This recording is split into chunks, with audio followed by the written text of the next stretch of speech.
Hey, what's good, everybody? You know who it is. You know what it is. It's another live session. I am Dr. Jerry Doby, and today, I'm real happy to get a chance to talk with James Sandora. He is the Vice President of Integrated Marketing at Bissell. Today, we're going to explore how this legacy brand, founded in 1876, continues to innovate at the intersection of culture, creativity, and purpose. At the center of today's conversation, we're talking about Bissell's latest holiday collaboration with designer Susan Alexandra. It's a meaningful give back to the BISSELL Pet Foundation, founded in 2011 by Cathy Bissell. The foundation partners with shelters and rescues across North America to increase pet adoptions, expand spay and neuter access, and respond to animal crisis and disasters. And James joins us to unpack, how this limited edition charm collection from this amazing jewelry maker, Susan, blends iconic product storytelling, social impact, and modern consumer engagement in today's consumer-driven marketplace. So, James, welcome. Thanks for having me, Jerry. It's great to meet you. Great to meet you as well, man. I love what we're getting ready to talk about today. So when Bissell evaluates creative partnerships, Mhm. what signals tell you that a collaboration will resonate beyond the product Yeah, and tap into culture in a meaningful way? yeah. Tapping into culture is such an important part of how it is that we think about building a relationship with our consumer, not just to sort of sell a product, but to create a lasting legacy with a person and their family holistically.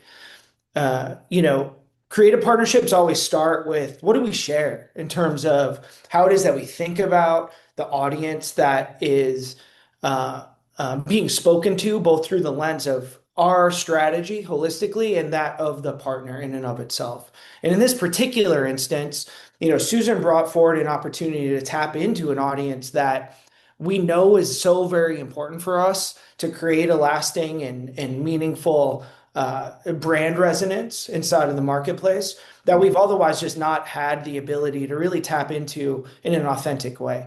So it always starts there. What's the Mm. audience? Do we share those audience values and do we share that audience prioritization?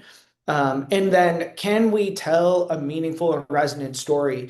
And that comes through a second vector in evaluation, which is what are the values in which we use in order to anchor our message within that audience? And can we be authentic in sharing those values? So in this case, and with Susan, it was a shared values around saving the lives of pets and Mm. it making a difference and making it easier for pet families to live a meaningful and productive life with their dog, their cat, or whatever other animal they want to bring into their family dynamic. Susan shares a passion for pet adoption and pet advocacy with us, and it became a really obvious opportunity to create a connection with her and begin the sort of creative process of finding a way in which we can bring our shared values together to create a meaningful message in the marketplace. Okay. I've always, when I'm talking to producers and directors, I'm like, dang, I want to know what, the conversations are like in the writer's room, right? Yeah. So this Susan Alexandria collaboration, it blends design, nostalgia, utility. So what conversations internally help shape the decision to connect a fashion forward charm collection uh, to Little Green Mini? Yeah. Little Green Mini is such an amazing product. Mm. We've done such a great job of creating enticing value around this brand, around this product brand. It's a product that works exceptionally well. It has an iconic color. It has an iconic shape.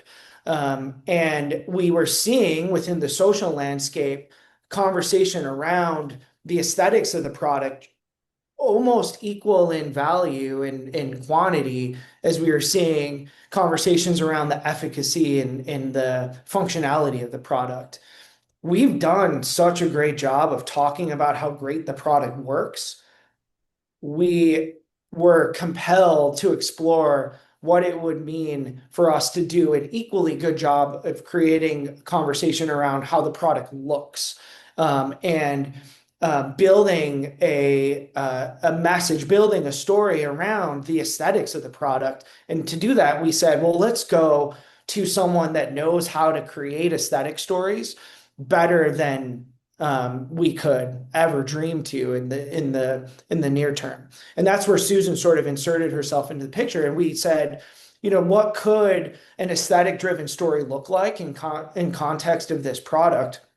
So the charms became a no-brainer. We've all seen the sort of cultural phenomenon of charms taking place. Susan has an exceptionally successful capability in developing those charms, and a track record of building relationships with people that want to have those charms. And her aesthetic is just so fun and cool. And that then was easily adopted into this broader aesthetic story that we wanted to tell about the little green mini. Mm, awesome. So, as a marketing subject matter expert, and we're talking about in this specific program, social impact is built in uh, to this launch through support of the Pet Foundation. We're talking about corporate citizenship and this kind of thing. How do you ensure these purpose-driven initiatives feel authentic rather than transactional Yeah. in today's skeptical consumer landscape? Yeah. I mean, it helps indeed that, our purpose, saving the lives of pets, helping families live a better, more productive life with their pets, is so ingrained into our culture. It permeates everything that we do as an organization, from informing our product development roadmap to how it is that we show up as a brand. Mm, So for us, this wasn't just like a fly-by-night instance where we're like, well, let's pick a foundation and dedicate some money to supporting that foundation. This is a fundamental part of our DNA. Uh, mm, the Bissell Pet Foundation does incredible work. And if you're not familiar with the incredible work that the Pet Foundation does, bisselpetfoundation.com, have a look at it. We are not only advocating for adoption and the health of these animals that are otherwise homeless or existing in shelters or facilities around the world, but also in disaster relief and in pet transportation. It's truly incredible work, and we believe so passionately about that work that it became really easy for us to create authenticity when that passion matches the intention that we have in sharing our work. mm. Methodology is always a concern in a rollout, and especially nowadays. With Gen Z and TikTok shoppers kind of they engage differently with brands. So how did that reality influence both the creative direction and rollout strategy for this holiday setup with all that noise? Yeah, yeah, yeah. I mean, I think um, our insight related to that particular consumer is the same as you just shared. They crave authenticity. They can see through the the the novelty that so many brands have fallen guilty of in the past. They can see through the overly promotional messaging. So for us, it was all about leaning all the way into that authenticity and telling the story of our purpose and telling the story of the why. We thought that this collaboration was meaningful for us. And I think that in some ways made me and others a little bit uncomfortable in moving away from that like core product functionality messaging that we're so good at. But um, time and time again, we've seen that community development and anchoring on those shared values and shared authentic messaging is really what makes a difference in creating a lasting and memorable impact with this particular consumer type. Okay. So as you activated and ignited this adventure in marketing, behind the scenes, what surprised you most about how audiences responded once the charm collection was announced and shared socially? Yeah. I think the most surprising aspect for me personally was how expected the consumer thought it would be, Mm, or found it to be. mm, Meaning, like, obviously, we're a brand that has built its legacy on creating cleaning products, mm, historically, anyway. And it's fair to say, like, okay, a brand that is well known for creating really well designed and productive vacuum cleaners is going to show up at Fashion Week, mm, in a way that makes sense. Was Matt for at first for me with a slightly raised eyebrow. I'm like, do we even have a right to be in this space? mm. Um, but obviously the gravitational pull towards our purpose and the space that we're in, the aesthetic story that surrounded this product, is what compelled us initially. And I think, like I said, I was surprised with how obvious the consumer found our space there. Mm. Um, they're like, Bissell should be here. They should be playing in this space. We want to have a relationship with them. We want to see it more as a lifestyle brand because we see its purpose, we see the value, we see the aesthetic, and we see the intention that they're bringing to the partnership, Mm. in a way that it feels very natural. It wasn't just a brand message layered on top of sponsored by, you Yeah. know, kind of cliche. It was really fundamental, and it was done in a way that had real social value as well, right? Through the BISSELL Pet Foundation, and the fact that we led with that message very intentionally, not just because um, you know, we wanted to give it its spotlight, and we do, but because that was a way in that just made the most sense for us. Mm. Then the little green message that stood right alongside that became really, really natural. It fit in a really obvious way.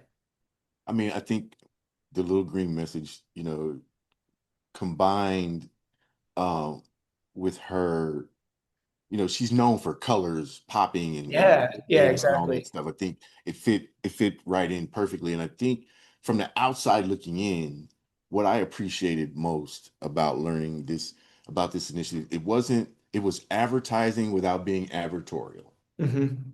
Huge differentiator Yeah, there. no, thank you, because that was a very intentional choice that we made.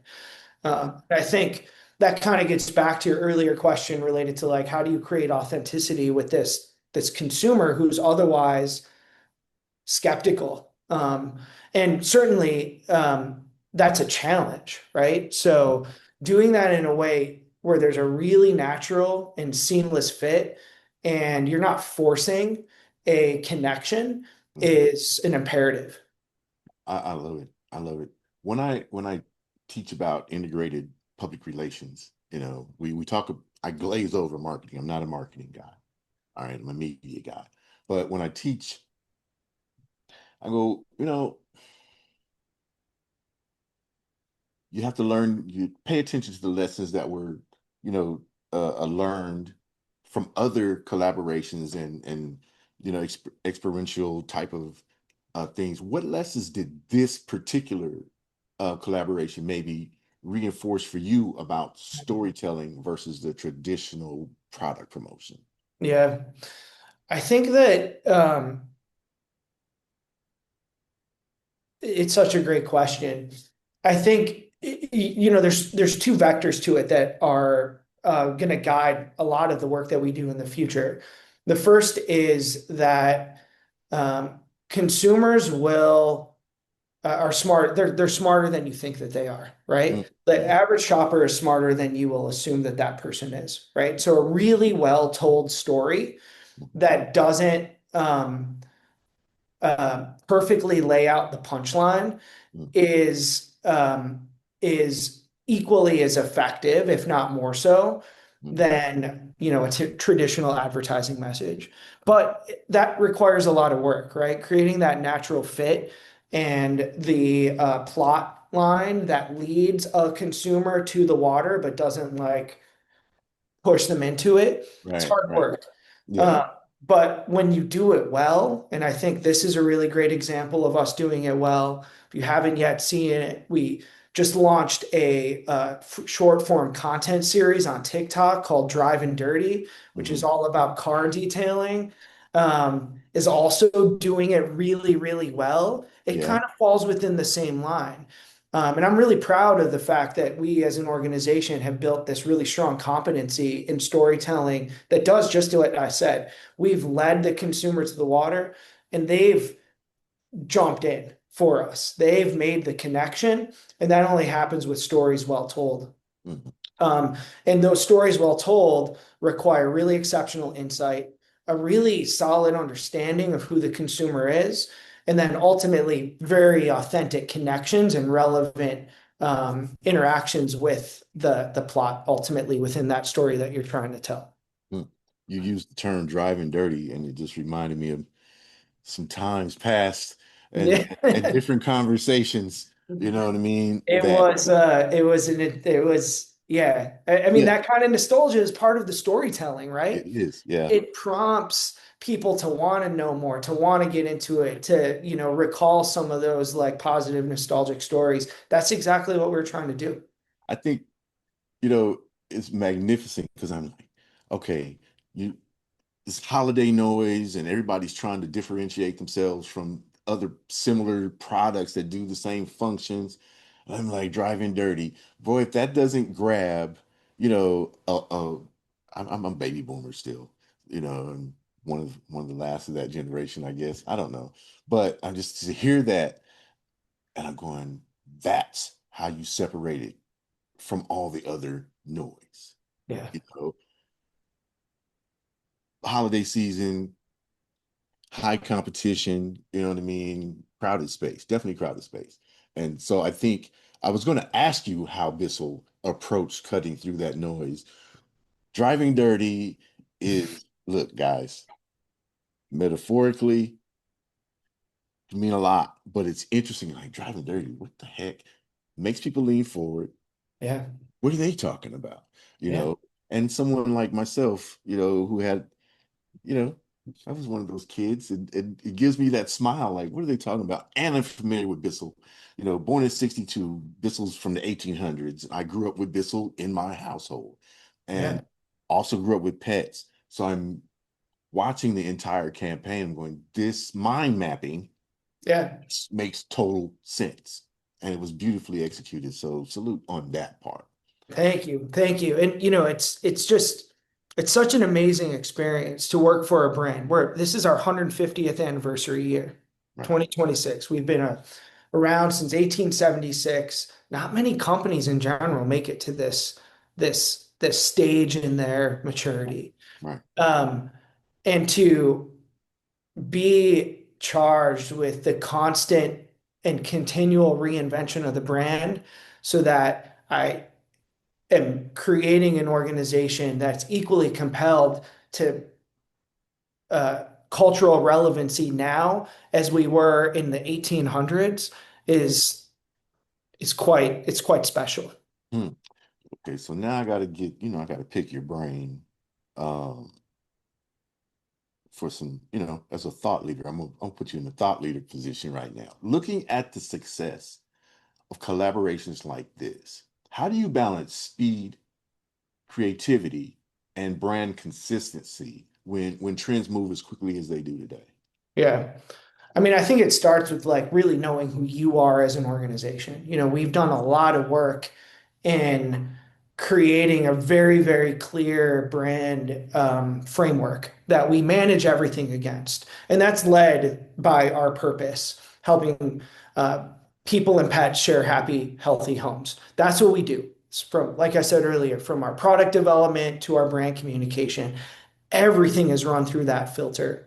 Now, we've created relatively large boundaries that exist within that space so that we can both um, bring optionality to how it is that we bring our purpose to life and constantly challenge ourselves with new and innovative means to bring our purpose to life. Mm, And I think that then that innovation is one of the key pillars of that brand framework that we use. It sounds very operational, right? Using a brand framework in order to filter out opportunities like this. But I just think it's so very important for you to have a set of rules that allow you to focus on the right things at the right time. Mm, And then I think as an operating principle, one of the things that I talk to my team about is constantly living, um, being comfortable sitting in discomfort, mm, right? Um, challenging yourselves to put your personal biases aside and allow the data and the insight we have to guide how it is that we define those creator partnerships or otherwise those innovative marketing ideas. And using both the purpose framework that we have, the cultural insights that we capture along the way, and then lastly, and most importantly, really a clear view of what good looks like. So hypothesis testing, everything that we do against performance is still a really critical part of any marketer's role. And that very much is how it is that we think about assessing opportunities. If we can't measure it, we can't do it. And yet everything is measurable if you have the right IQ and the right perspective alongside the way in which you're executing the work. So that leaves some really interesting bounds, but it's intentional thinking. Does it align with our purpose? Does the insight make sense in consideration of culture and the audience ultimately we're trying to build a relationship with? And can we measure it against a performance hypothesis that we're delivering an outcome to achieve? okay. So obviously, around the corner thinking is helping to push these initiatives forward. So in some, you know, forward thinking kind of way, what partnerships like Susan Alexandra and Bissell, signal what are we maybe looking at next? I mean, I don't want to, get Yeah. any G16 classified, stuff, proprietary stuff, but as I see this shining example of corporate citizenship for Yeah. us pet community, you know what I mean, and how you're doing it, um, where is the brand maybe Yeah. headed next? I mean, I think we unlocked what we think is a really special mix of messaging and strategy over the course of the last, 12 to 18 months, and fully intend on leaning into um, the ways in which we've brought that insight to life via really amazing cultural partnerships with the likes of Susan, the Drive and Dirty series on TikTok, and those creator collaborations. A lot of other brands have found the power in those creator collaborations. We think that the way in which that we've built authenticity into ours is going to create differentiation and further traction for us into the future.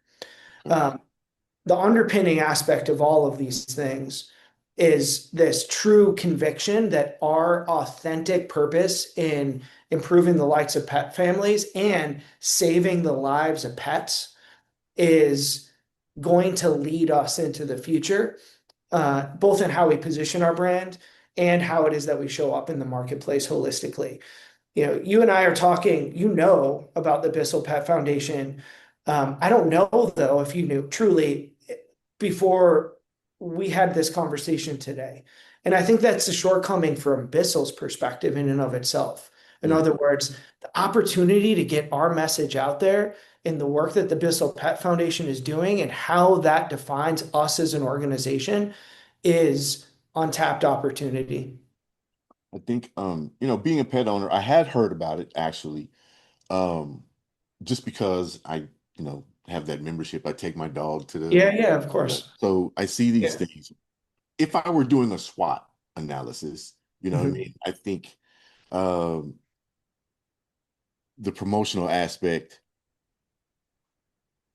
about the foundation might be lacking, you know what I mean? But Mhm.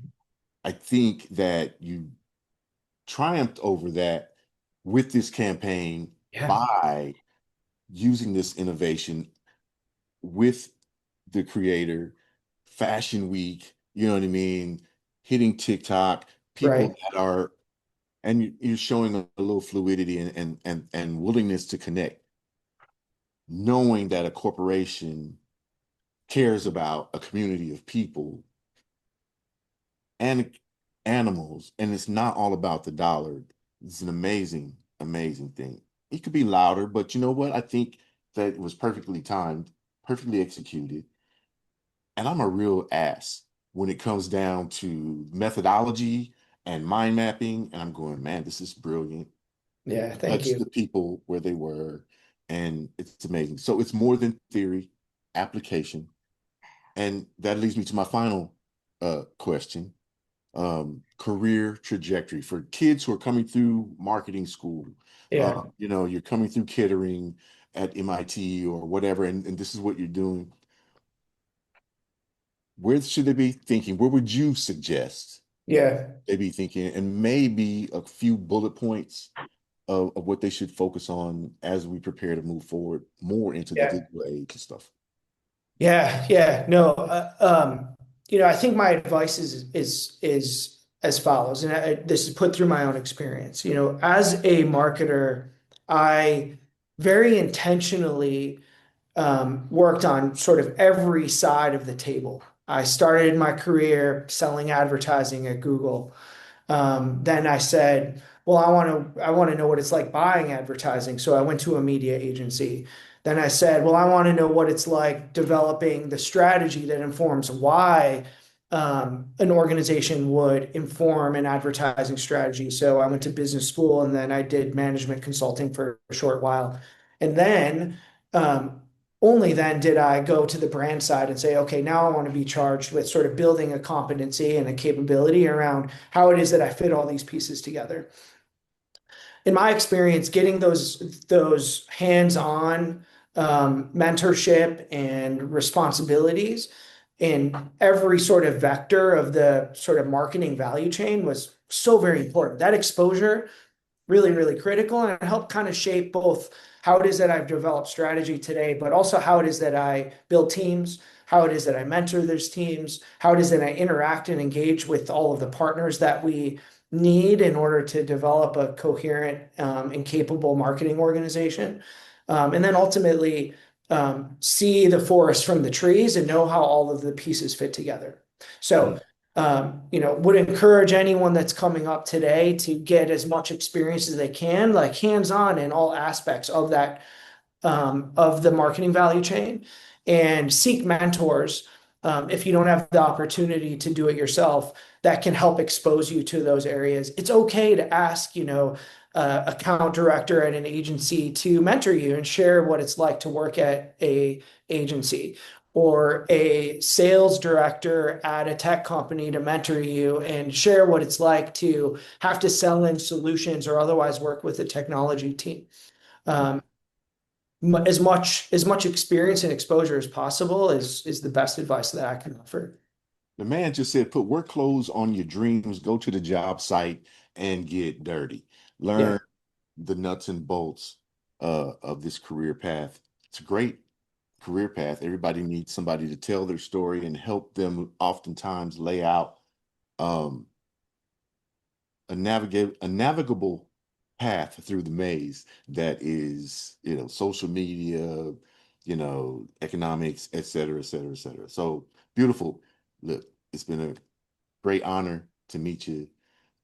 I love having the opportunity to talk about this program with Bissell as a pet owner, as a human being, just watching a corporation do what they do.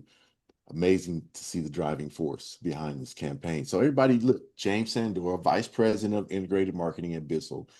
We have explored this new initiative, and I know it was launched in the holidays, but it continues on. It is the Bissell Pet Foundation, founded in 2011, by Cathy Bissell. They reached out, they got an amazing collaborator in Susan Alexandra, who is a celebrated jewelry designer. They made it human, they made it real, and they made it make sense. So I really appreciate you. Thank you so much for your time. Was there anything that you wanted to cover that I may have neglected?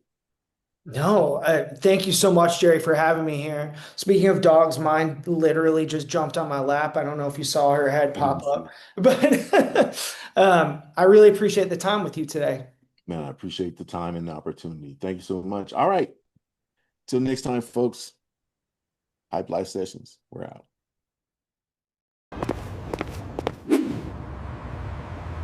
News from hip hop to Hollywood.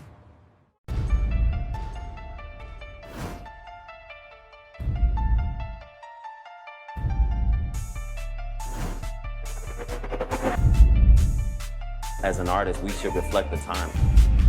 Why you so talented? Cause I'm black. Why you so amazing? Cause I'm black. It's really important that we build characters so that people understand their story matters. 2 Chainz and I both are just really into good food. And when you know you are royalty, you will only aim in life to be royalty. We're doing it right now. I don't give a damn what they say about me. Yes, I called your ass out. I know I shouldn't be saying this kind of. Shout out to Hype Magazine Network. Shout out to the Hype Magazine Network.